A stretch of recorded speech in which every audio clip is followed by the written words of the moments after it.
Good afternoon, everybody. This is International Master Oladapo Adu again, and yeah, I just finished.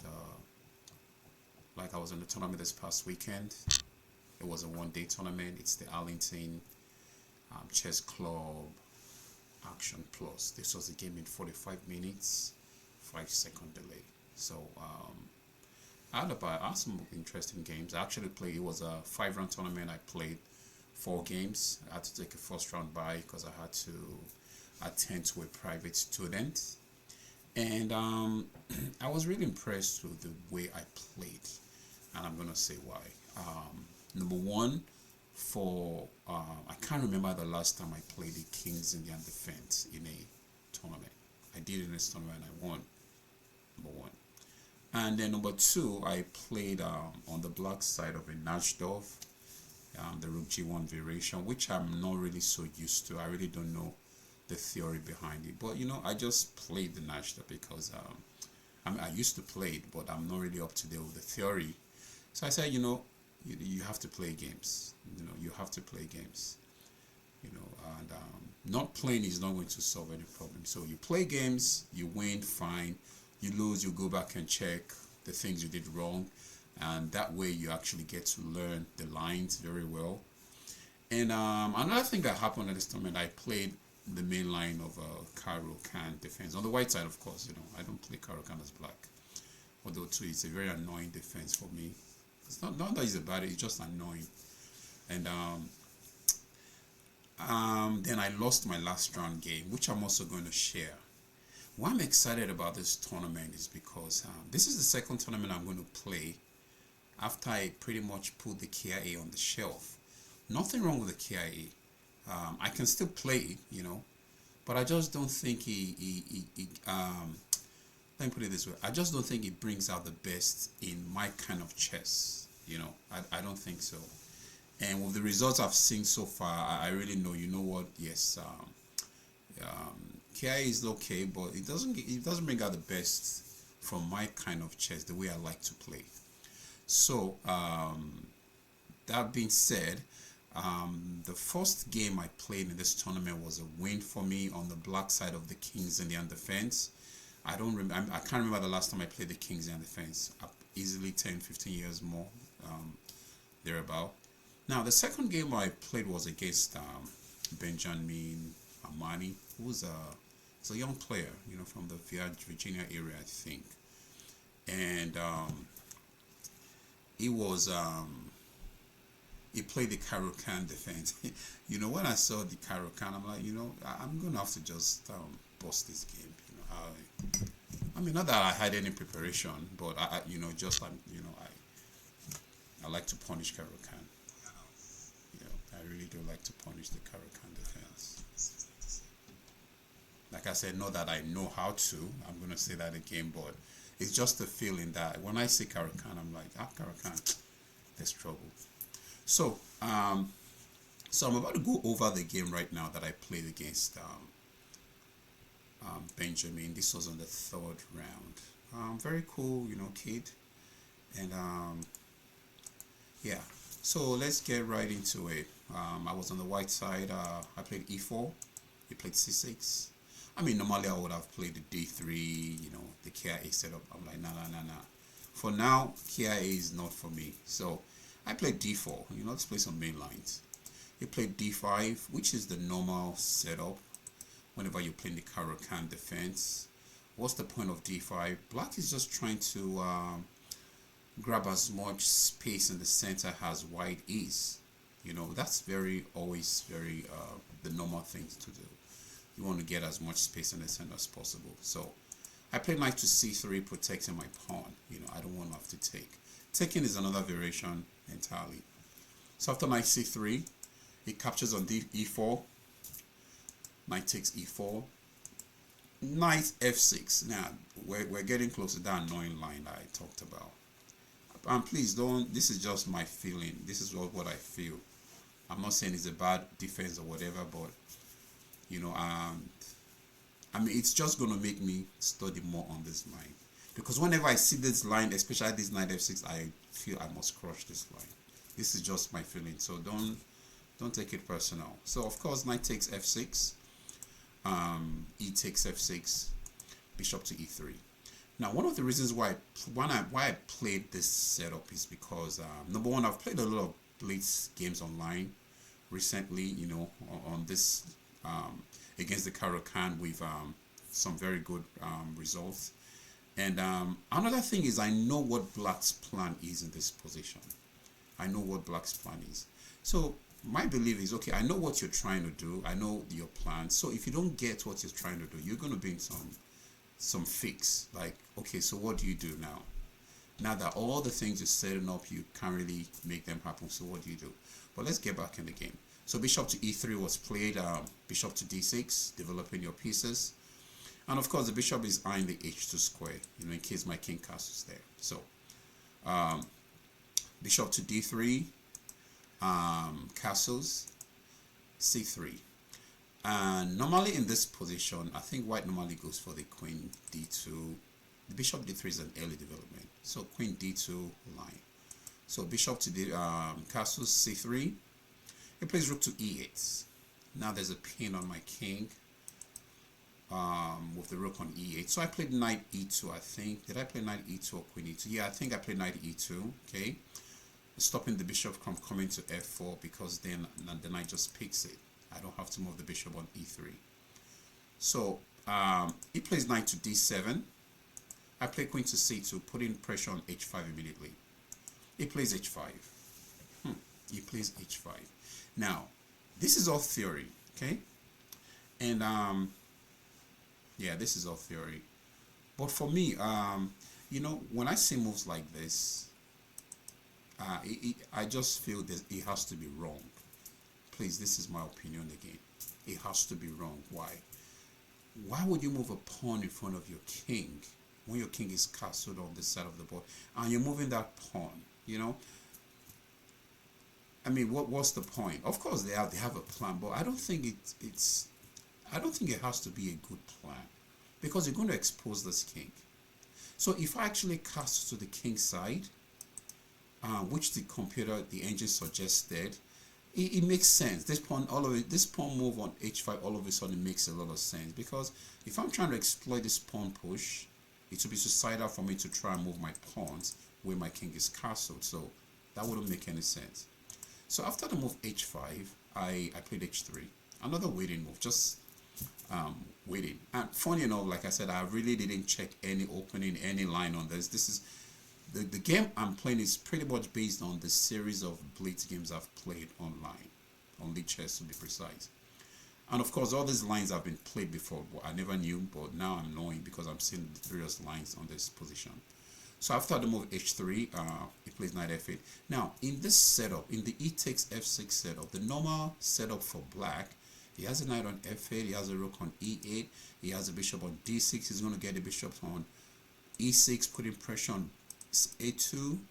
Sometimes he's going to relocate the bishop to d5, he's going to play b5, he's going to play queen a5, he's going to put pressure on the pawn. So even when my king is castled to the queen side, I have some danger here. And then if pawn push, he's going to play, probably move the queen back and play a5, b4, and then just come for my king. That's the plan. Like from the games I've seen, that's the plan. So so what did I do here? I castled long immediately because now this is my mindset in this game. I'm going to attack this king. I mean, Magnus Carlsen can't tell me, hey, don't do it. No, my decision here is I must attack this king on g8. I must open up this king's position. This h5 move, you will have to justify it. So he played bishop to e6, attacking my pawn on a2. So king b1 immediately defends it. And of course, I have to mention this. Anytime a piece is attacking a pawn or another piece that the king is attacking, it's a red flag. You have to be really careful about that. You don't want your king to defend anything if you have a choice. You don't want that. So after the move king b1, he plays b5 immediately. And this is one of my principles. Whenever there is play on opposite sides of the board, the first person to make a contact, right, with the opposing king or the opposing position always have an advantage. So he has b5. Of course, it's trying to initiate some play. Of course, b4 wouldn't make sense here because I'm just going to dribble him and play c4, and then I'm not looking bad at all. So after the move b5, I play rook to g1. Like, this is like a Stone Age attack. I'm not hiding my intention of what I intend to do in this position. I want to attack this king. And I'm going to say this again. This position has been played before. I'm just saying this now because I had no clue, so I have to go back and check these games just to have an idea of the possibilities. So rook to g1. What am I trying to do? I'm just trying to play g4, take, put pressure, or even g5. Like I said, from the get-go, my plan is to attack this king. How I'm going to make that happen, I don't know, but that's my plan. So after the move rook g1, he plays bishop d5, relocating the bishop to a more active square. So from the d5 square, it still has possibility on the queen side, and now more on the king side. Of course, I played g4 immediately, trying to get to this king. After move g4, he plays bishop to h2, forcing my rook away from the g file, right? So of course, I simply respected that move and moved the rook to e1, back to e1. So after rook to e1, rook g to e1, he plays a5. I'm sorry, h4. I'm not so sure about this move. I'm not so sure. But if you think about it, it kind of makes sense. Why does it make sense? It's important for him to keep the pawn around this king. It's important for him to keep this part of the board closed, right? The first reason you shouldn't run your pawn down the board in the first place. I'm going to say this again. This is my thought process, all right?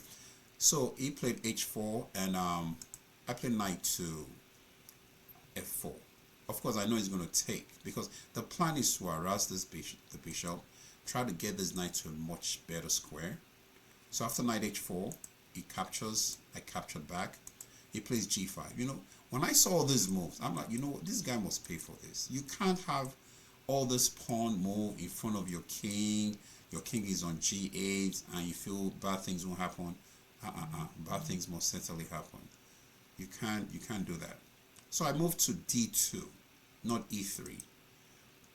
I moved to d2. The idea is I don't want this bishop hanging in case I have to move the rook to f1 or at some point. So I moved the bishop to d2, and then he played knight to e6. Now this is a game in 45 minutes with 5-second delay. At this point, I thought for a while, probably 5 or 6 or 7 minutes. Well, that's a long thing for me.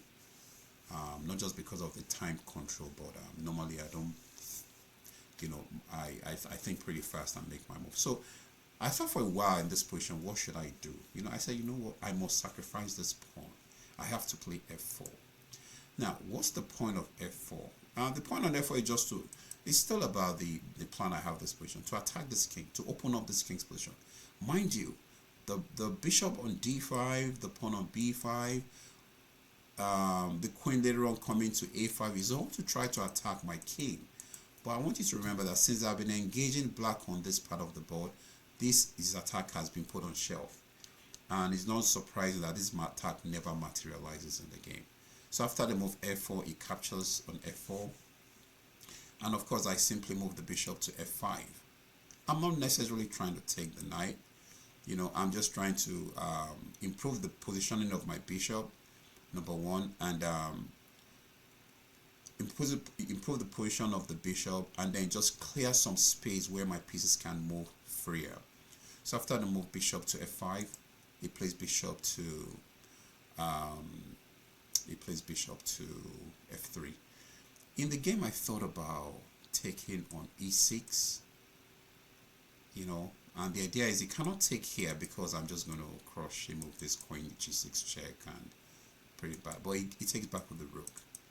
And if I take with the rook, he doesn't have to take back. He takes my rook attacking my queen. If I take back, I lose an exchange, and I think I'm just going to lose the game. Not a good idea. So I respected the bishop f3. I simply moved to c1. Now he plays queen to d7. Queen to d5. What's the queen doing on d5?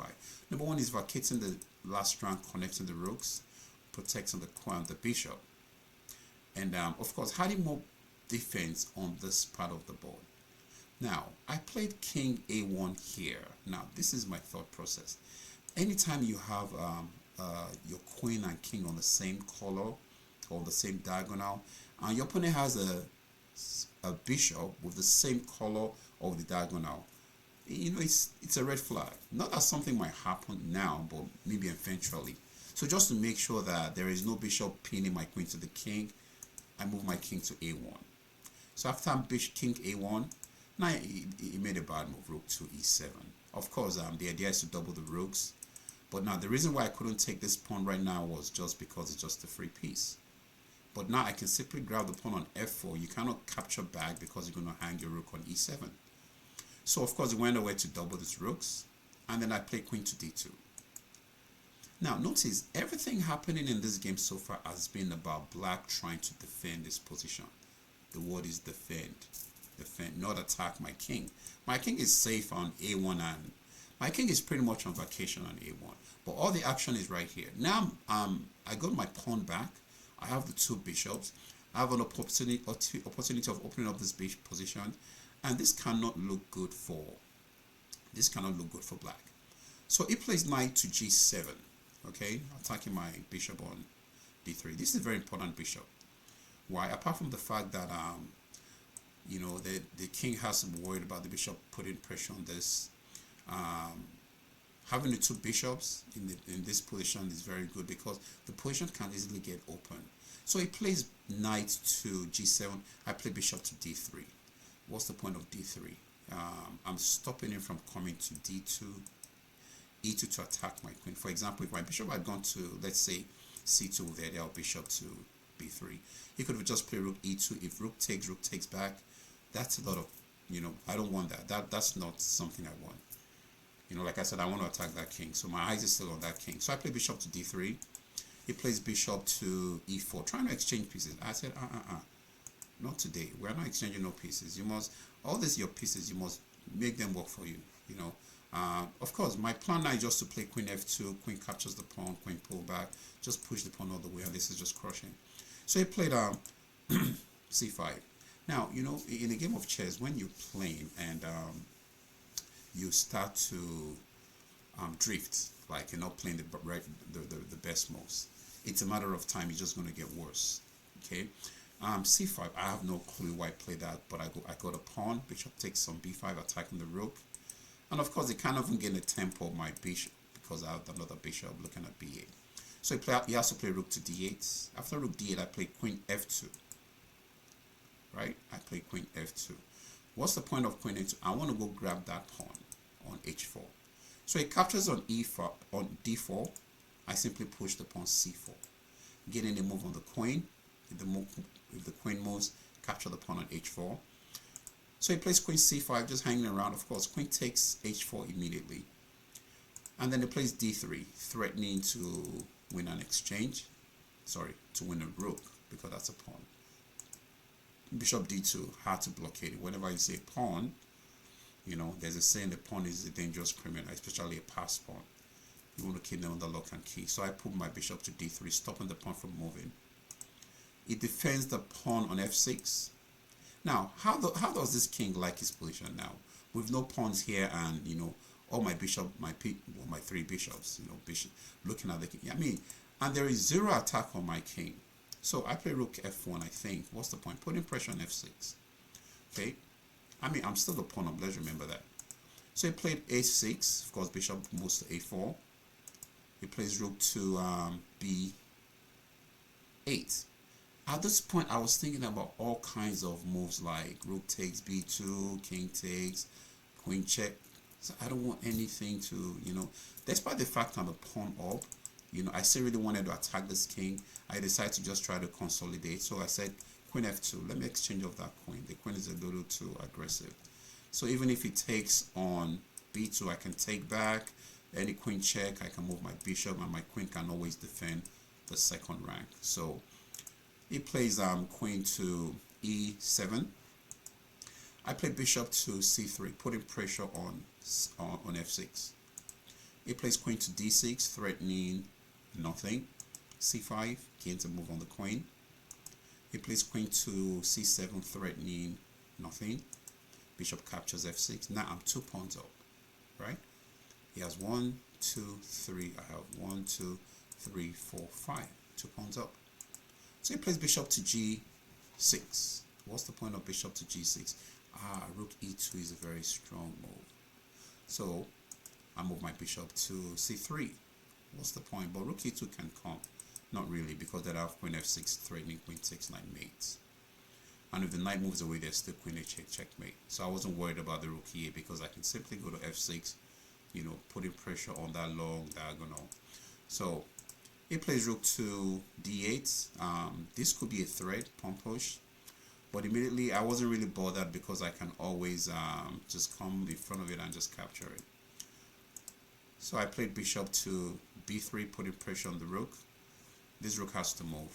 If it doesn't, there's a whole lot happening.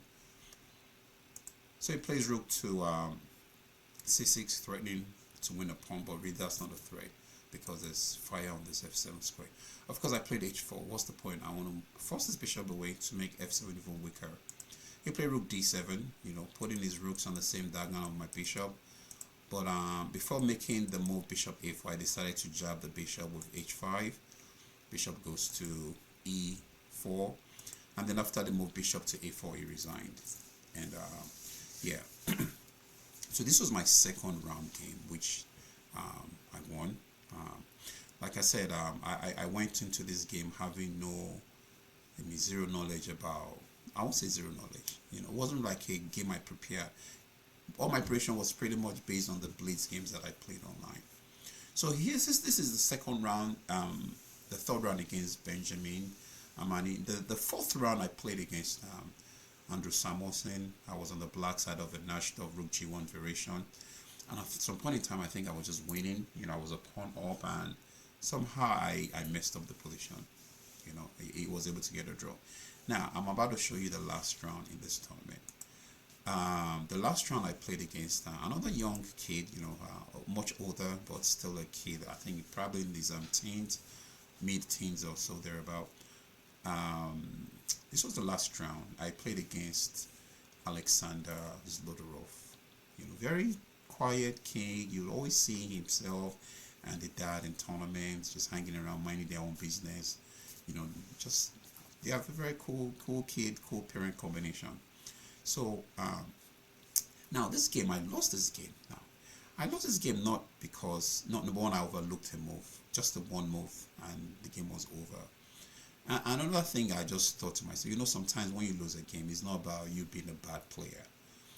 Sometimes that loss might actually mean more to your opponent. That loss to you, which is a win for your opponent, might mean more to your opponent.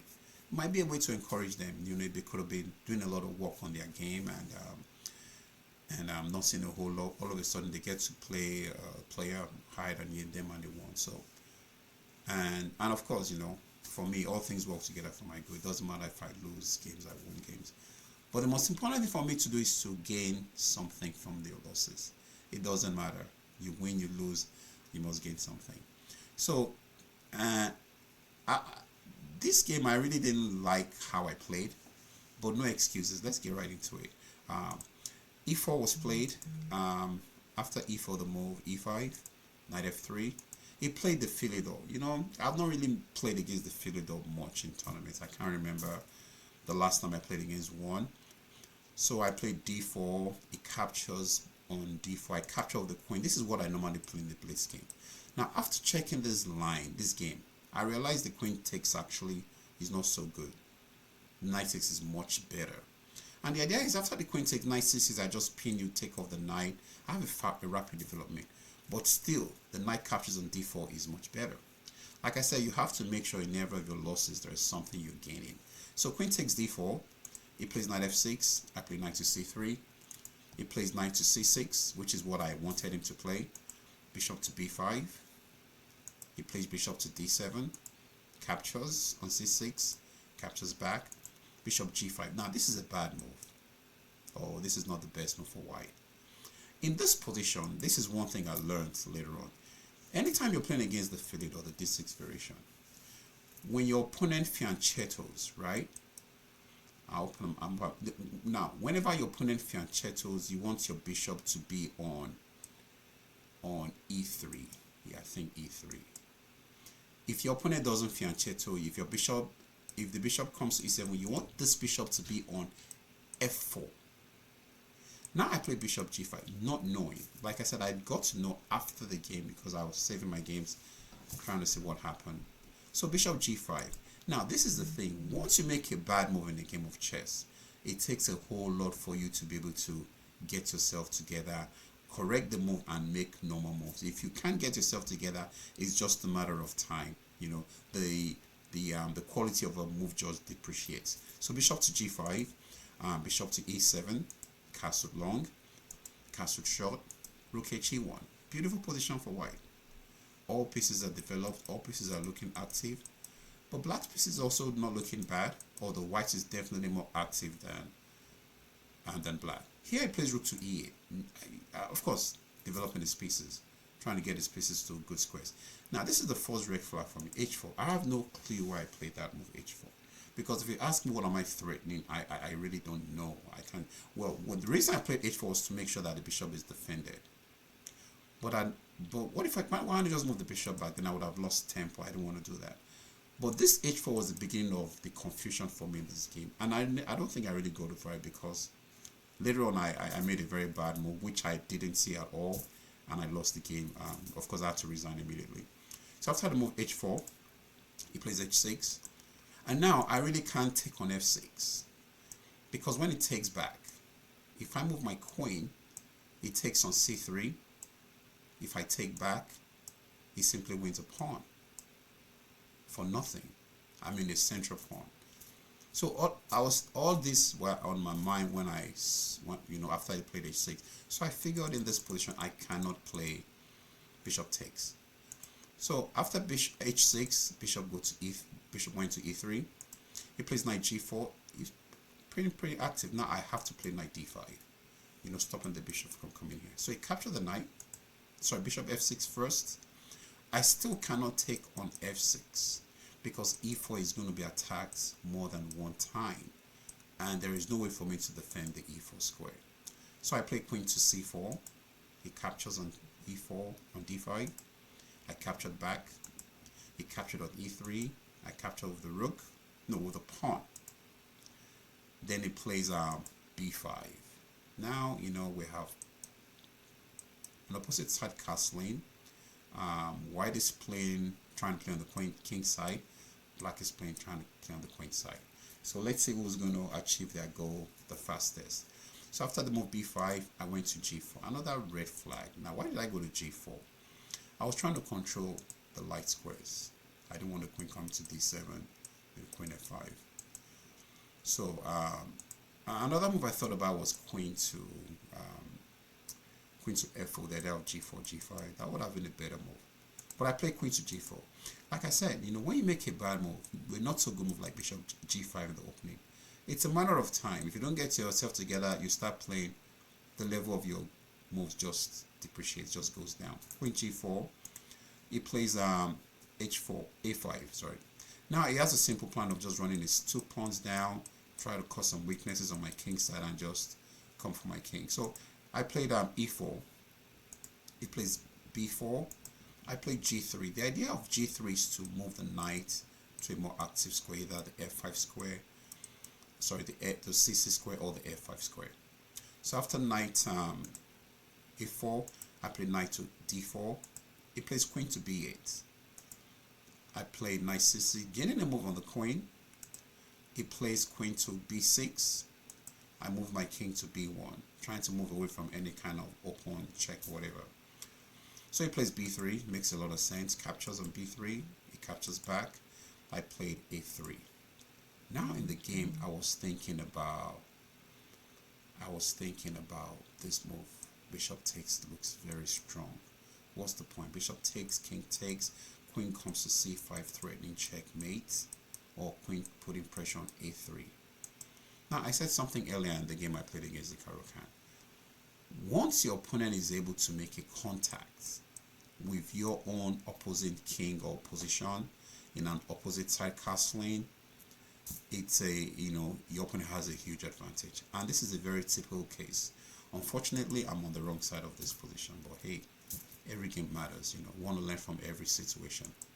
After the move a3, he played rook a4, which I saw, but I thought bishop b2 would have been much stronger. Now I move my queen to f3, you know. The idea is to bring a rook to d3 and take on b3. So after that, he played rook to c4. I'm like, what is he trying to do? Oh, you want to come here and take? But I'm like, by the time I come here and to d3 and take here, you know, you have to move the queen. But I was in for a rude shock. After the move, rook d3, he plays rook c2. Now I have to play e5 first to cut the bishop away from the rook, from the b2, to cut the bishop from putting pressure on the pawn on b2 with the rook. So in this position, I really didn't think much. I just captured the pawn on b3. And of course, after the move rook takes b2, I had to resign instantly. You know, this game hurt me so bad, but I took this loss very nicely. So when I go home, I just went to check every line on the Philidor. Now that's how I knew that my captures on d4 was better than the queen. The queen take is better, but nice cap. So I checked so many lines, you know, so that the next time I see the Philidor, I must take revenge. So don't want this video to be a very long video. So that's about it. And yes, and after this game, I ended up with three points. Yeah, I ended up with 3 out of 5. Won 2 games. I had a draw, had a bye, and lost the game. And like I said, I went into this game not really preparing anything, but this is my thought process. You know, you have to play games, you know, and when you're going into a game, you cannot have set positions. You know, you can't have a set, you know, plan like this is what I have to do. You have to be flexible. When you're flexible, your imaginations even run wilder, and you can really set yourself up to gain more from it. So I lost this game, and of course, but I was happy with the way I played my game in this tournament. So this coming weekend, I have another much bigger tournament. This is going to be a classical tournament. This is going to be a federated classical tournament. It's the Colonial Open, which is going to be taking place at the Marriott in, I think, Dulles. It's a tournament being sponsored or hosted by Anand Dolmapate, who is the president of the Virginia Chess Federation. Okay, that's about it. Like I said, I've you know, I'm just going to share a few of the games that I played, you know. So check out the games, you know. Your feedback is appreciated. If you like what you see, share, like, and see you all soon. So from here, it is bye.